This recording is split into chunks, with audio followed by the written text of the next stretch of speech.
안녕하세요. 쌤마츠가노 남슬만. За ингээд бүгдээрээ 17 дугаар хичээл дээр ирсэн байна. За 17 дугаар хичээл хүртэл нэлээд олон юм мэдчихэд ирсэн байгаа гэж багш нь найдаж байна.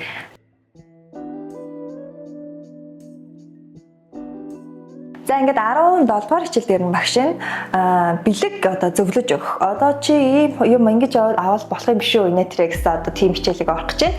За яагаад тэгэхээр учир нь бид нар өмнөх хичээл дээр тиймэрхүү юмнуудыг үзчихээд ирсэн байгаа шүү дээ, тийм ээ. Ийм юм ингэж тоолдог энэ гэсэн юмнуудыг үзсэн байгаа, тийм үү? За одоо тэгвэл тэрэн дээр нь яг тулгуурласан одоо юу вэ? Олон тооны Иран нөхцөлийг үзэж байна багш нь. Хэн нэгэнтэй юу вэ? Хэн нэгэнтэй би одоо юу гэх холбож одоо илэрхийлэлт гаргаж ирэхтэй. Тэрнтэй, энэнтэй гэхтэй багш нь Иран нөхцөлийг ашигладаг. За ингээд төстэй нөхцлүүдийг өмнө үзчихсэн байгаа учраас тэрэн дээр нь жижигэн тодтол хийгээ явна.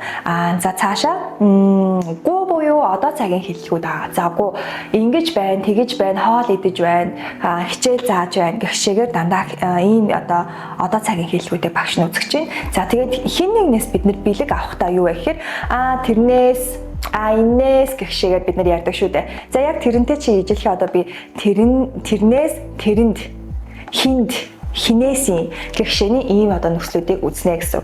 За ингээд арай илүү бидний нөгөө нэг харилцан яриач оновчтой болоод эхэлж байгааз. За ингээд бүгдээрээ дүрм рүүгээ орж ирцгээе. За олон тооны нөхцөл одоо хүнтэй холбоотой байдлыг илэрхийлсэн ийм нэгэн дүрм байгаа гэсэн тийм үү.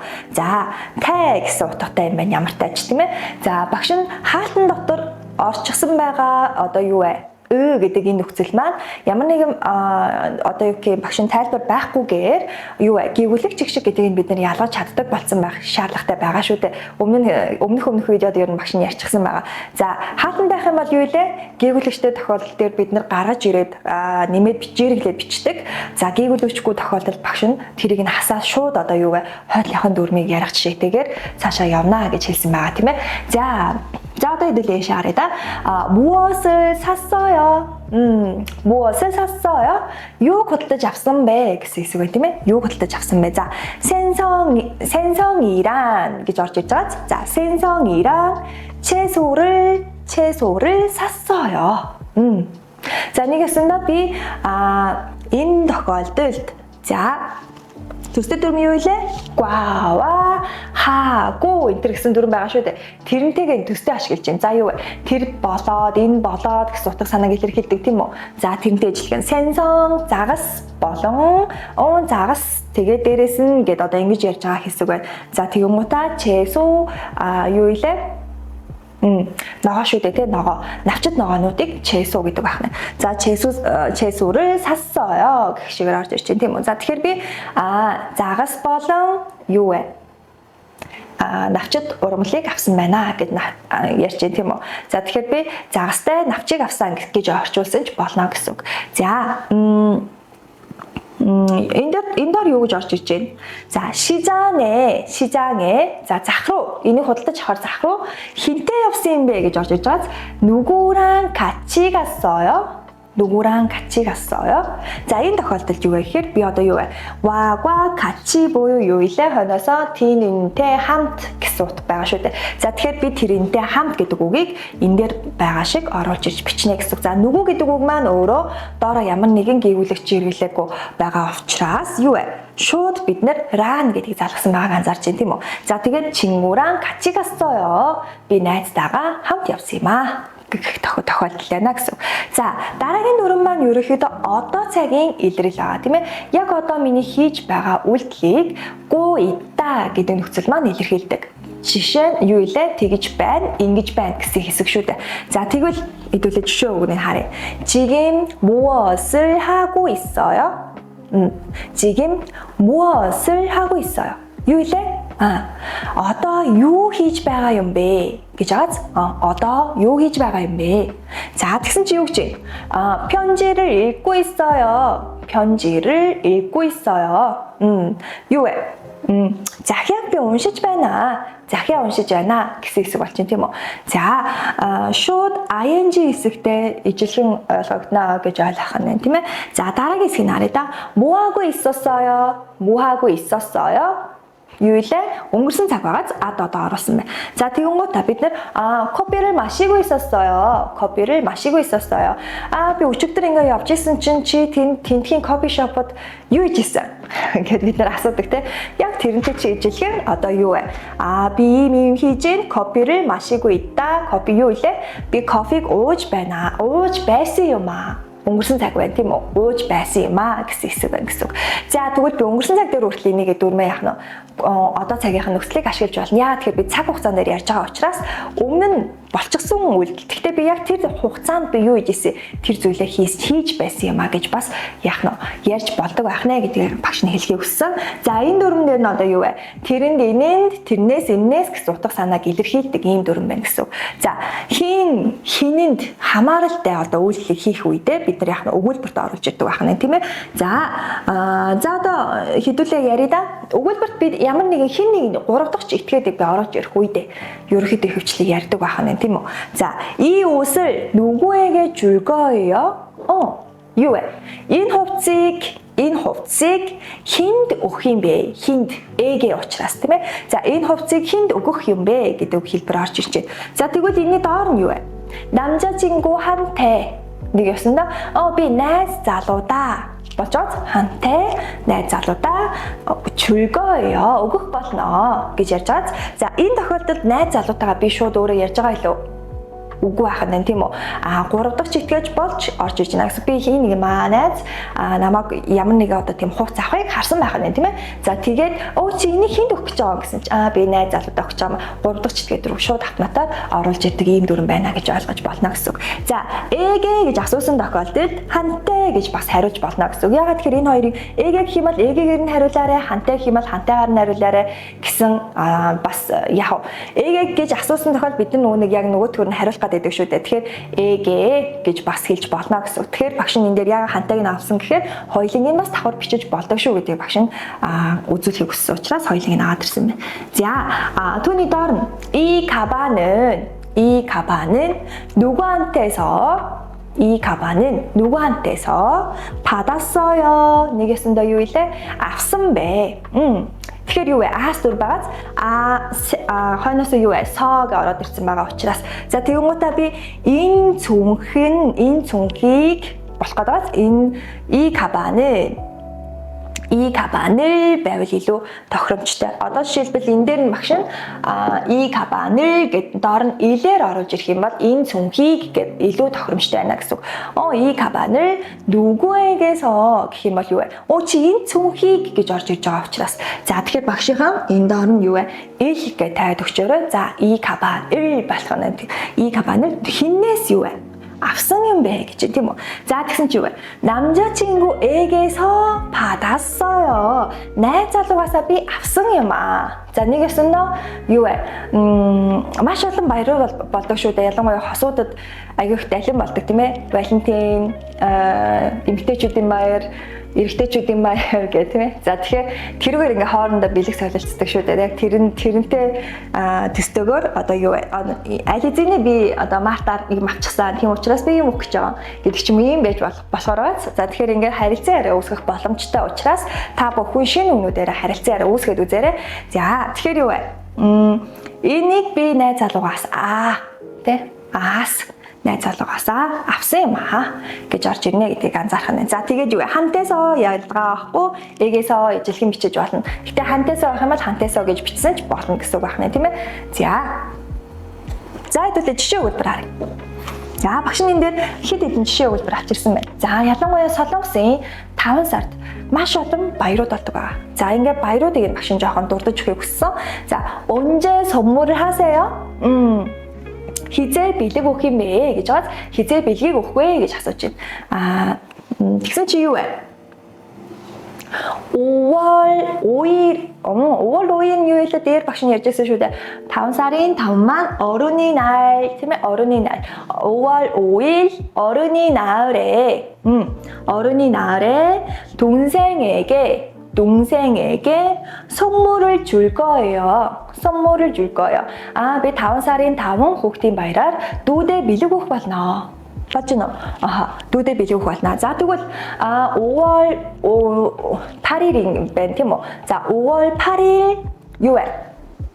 어버이날에, окей. 어버이날에. За, 어버이날에 гэдэг нь 어버이날 маань эцэг эхийн баярын өдөр гэж ойлгож болдог. Солонгос аягуусаа эцэг эхийн баяр гэж бас тусдаа байдаг байгааз. За, энэ өдөр ерөнхийдөө эцэг эхтэй намайг төрүүлж өсгсөн баярлаа гэдэг одоо нөгөө нэг тийм хүндлэл одоо хийдэг өдөр байгаа. За, тэгээд энэ дээр юу вэ гэхээр carnation гэдэг цэцэг байгаа гэсэн. За, carnation гэдэг цэцгийг юу вэ? Нэг ёсондоо эцэг эхтэй одоо бэлгэлдэг. Нэг ёсондоо одоо юу гэх хүндлэл үзүүлдэг гэсэн. Тэгэхээр бас нэг ийм баяр байл амар гоё байгааз манай Монголд ч гэсэн. Гэхдээ маах хэтэрхий олон баяртай тийм ээ. За тэгээд за юу вэ? Пүмүним гэдэг маань эцэг эх хоёрыг хоёулын нэрлэдэг шүү дээ. Тэгэхээр эгэ гээ ороод ирсэн байна тийм ээ. За тэгээд 어버이날에 부모님에게 카네이션을 선물합니다. За нэгэсэндээ багш нь энэ дээр 부모님에게가 оруулаад ирсэн байна. За энэс илүү эцэг эхтэр хүндэтгэл үзүүлдэг хэлбэр бас байдаг. Гэхдээ бид нар хүндэтгэл үзүүлдэг хэлбэрийн дараагийн хичээл дээр үзэх болохоор энэ удаагийн хичээл дээр нь багш нь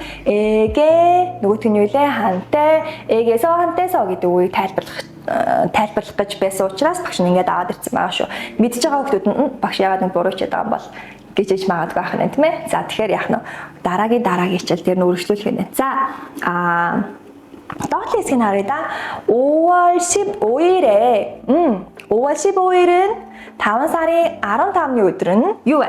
스승의 날에 스승의 날 гэдэг нь багш нарын баяр гэдэг. За тэгэхээр маш олон баяр болж байгаа. За 5 сарын 5-нд багш 15-нд багш нарын баяр болох нэ. За тэгвэл юу юм? 대학교 교수님에게 за мэдээж бас 교수님 гэдэг үгээ бид нар хүндлэх учраас эгэ гэдгээс бас нэг өөр хэлбэр авна гэсэн үг тийм ээ. Гэхдээ яг багш нь одоо дөрмийн явж байгаа учраас эгэ гэдгийг авч эгэ 감사의 인사를 합니다. За нэг ёсондоо би багштай одоо баярлсан сэтгэлээ илэрхийлдэг гэ. Нэг ёсондоо 감사 인사 гэдэг маань талархлын мэдчилгээ гэсэн утгатай үг байгааз инса гэдэг маань мэдчилгээ шүү дээ. Тэгэхээр би талархлын мэдчилгээг яах нь багштай илгээдэг байх нэ гэж одоо ойлгох нэ. За тэгэхээр ямар багштай ч гэсэн ялгаахгүй carnation гэдэг энэ цэцгийг бас эрхэвчлэн өгдөг. За санаа зовох хэрэг байхгүй. За тэгвэл би 5 сарын 15 болохоор хаанаасаа carnation-ыг олно гэдээ ингээд бодож иж магадгүй. Танаа их сургуулийн чинь хойдлын алга, уртлын алга гэх бүх одоо юу гэх сургууль дотор ч хийж магадгүй эсвэл бүх газруудаар нь цэцэг одоо юу гэх худалдаалдаг хүмүүс аль хэзээний баглаа цэцэг барьчихсан хямдхан хөөрхөн ингээд бас боочсон юу гэх оюутнуудад зориулагдсан нэг тийм хямдхан хөөрхөн үнэлгээтэйгээр бас ингээд зарж идэг байгаа. Тэгэхээр яах нь тэндээс нь хуралдаж аваа багштай яах бэлгэлж бас болох нэ гэсэн.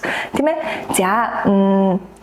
За окей тэгвэл ингээд нэг багш нь 5 сард тохиолддог хэд хэдэн баяруудыг багш нь ингээд аваад ирсэн байгаа. За ингээд хэдүүлээд яг бас ингээд нэг юм мэдлэгтэй болоод үлдэж байна. За тэгээд дөрмийг чинь бас ашиглаад үзэж байна. За тэгээд юу вэ? 부모님에게 선물을 샀어요. дараагийн одоо багшийн жишээ өгдөрөө. 부모님에게 줄 선물을 샀어요. нэгсэнд юу вэ? эцэг эхтэй өгөх гэж байгаа зүйл гэхээр би одоо тэгэх ингэх гэсэн утгыг санааг илэрхийлдэг. Тэгэхээр бид нар энийг 줄거예요 гэдэг үгтэй байгаа шүү дээ. Тэгэхээр нөгөө төсөгдөг хэлбэр байгаа тийм ээ. Тэрний чинь уртлын жул гэдэг маань ижилхэн бас юу вэ? Үгийн голд орж ирэхээр ирээдүйн цаг илэрхийлдэм байна гэж та бүхэн ойлгож бас болно. За тэгээд юу вэ? Бэлэг авсан уу гэж юм тийм үү? Өгөх бэлгээ авсан уу гэсэн чинь за тэн дээр юу гэсэн? 아직 гэдээ ороод ирлээ. За 아직 гэдээ ороод ирэх юм 아직 안 샀어요 болоод ирэх юм бол хараахан гэсэн утга санааг илэрхийлдэг. За тэгэхээр 아직 안 샀어요 болоод тэгэхээр бид нар нөгөө нэг зүгээр 안 샀어요 гэдэг 아직 байхгүйгээр орж ирэх юм бол юу болдог вэ? Аваагүй гэсэн үг болно тийм. Би авах гэж хүсээгүй. Нэг ёсондоо би 100% эсэргүүцэж байгаа учраас тийм утгатай үг болдог шүү дээ. Тэгэхээр бид нар ан гэдэг үгийг жоохон хэрэглэхэд хэцүү байдаг тийм ээ. Тэгэхээр ан гэдэг үгийг жоохон зөөлрөөсөө илдэг нь 아직 болж өгдөг байгаа. Тэгэхээр 아직 гэдэг үг маань хараахан гэсэн утгатай. Тэгэхээр би энэ үйлдэлийг хараахан хийгээгүй учраас би юу вэ? Хийгээгүй гэж болно. Яагаад тэгэхээр эерэг тал руугаа бид нар сонсогдож байгаа учраас хараахан. Гэхдээ би хийн тийм ээ гэсэн нэг утга санаа явж байна гэсэн. За тэгэхээр 아직 사지 않았어요. 아직 안 샀어요. хоёулаа яах нь урдасаа 아직 гэдэг үгнүүд авч болж байна гэсэн. За дараагийн үг харъя да. 여자친구에게 꽃을 줄 거예요.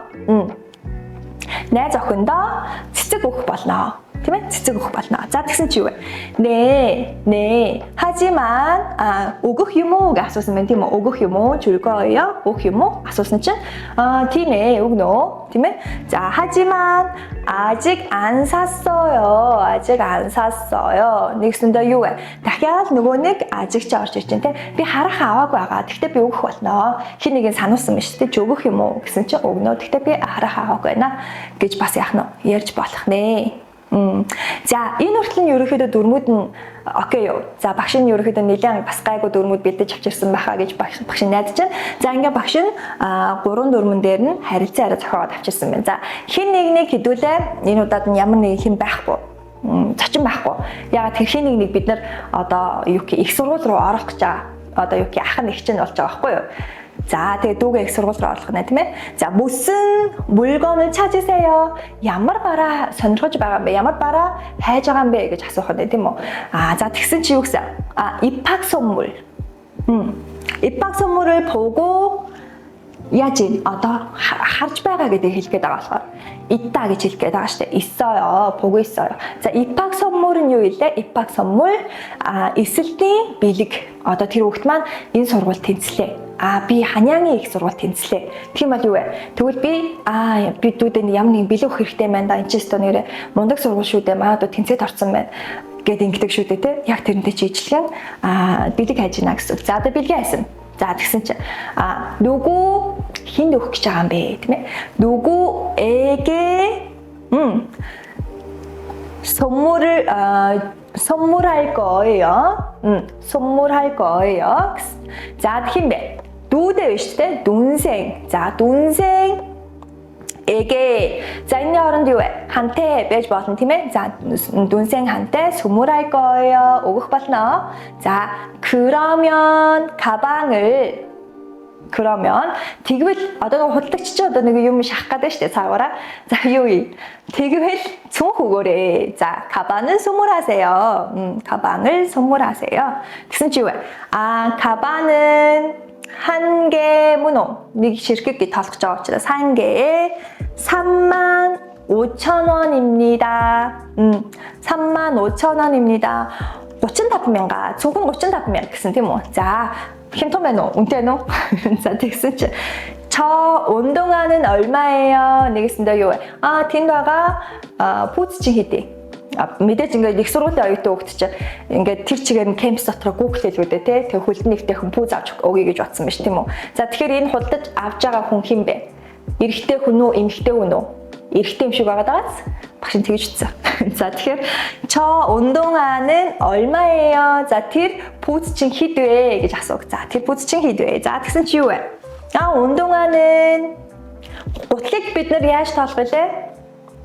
гутлыг 운동화 한 개. 자, гутал нь болохоор яасан бэ? 6만 원. 한 개에 6만 원. 운동화가 한 개 6만 원. 자, энэ дээр бид нар юу гэж оруулах хэрэгтэй вэ? 운동화 чи ингээд хосоороо байдаг зүйл шүү дээ, тийм ээ? Ингээд нэг өмсдөг гутал шиг, тий? За, ингэж өмсдөг хосоороо байдаг гутал юм чинь. За, бид нар энийг яаж тоолдог вүлээ? 결례 гэж тоолдог тийм үү? 결례. За бас дээрэс нь 운동화 биш өөр зүйлийг 결례 гэж дуудаг юу гэдэг вүлээ? Аймс байдаг те? Бэлэ. Гутал аймс бэлэ эдрийг бид нар болохоор дандаа хосоор нь дууддаг тийм үү? За тэр үедээ юу вэ? 결례 гэж дуудах нь. Тэгэхээр багш нь тэн дээр яасан? 게 биш 결례 гэж үчих хэрэгтэй байна тийм ээ? За 운동화 한 결례에 6만 원입니다. 6만 원 хэдэн төгрөг вэ? 60,000 төгрөгөө тийм үү маань учраас за 60,000 төгрөгөө гутал нарийн үнэтэй юу. 자 그럼 가방 한 개에 문어 нэг ширхэг. За 운동화 한 걸레. тэгээ юу вэ? 걸레 энэ хоёрыг аль нь авах вэ? өөрөөл аль нь вэ? 걸레를 тийм ээ? 걸레를 тэгээд юу? 주세요. 아우야. 자 тэгэхээр нэг хэдэн төгрөг авах гэж байна хөө? За гэдгийг бид бодох нь штэ. За гих шигээр яах нь та бүхэн ч гэсэн шинэ үгнүүдээ ашиглаад өөрсөндөө өгүүлбэр зохиогоод дээрээс нь нөгөө багш нь өдөр болгон бичээрэй, бичлэгийн дараа байнгын бичээрэй гэдээ байгаа зүйл чи юу вэ? Илгээ шүү дээ, тийм ээ? Өдрийн тэмдэглэл. За тэгэхээр өдрийн тэмдэглэлүүдээ бүгдөө сайн бичдэг болохоор за багшийнхан одоо 17 дугаар бэлдсэн хичээл маань энэ хүртэл ингээд бэлдсэн байна. За ингээд бүгдээрээ 18 дугаар хичээл дээрээ уулзтлаа түр баяртай. 18 хүртэл санаж байгаа зүйл маань юу вэ? Шинэ үгнүүдээ бүгдөө зээшлээрэй. Бүгдөө өгүүлбэрт оруулаарай. Бүтээлч байгаарай өгдүүдээ. За ингээд 18 дугаар хичээл дээр уулзцгаая. За түр баяртай. Аньян.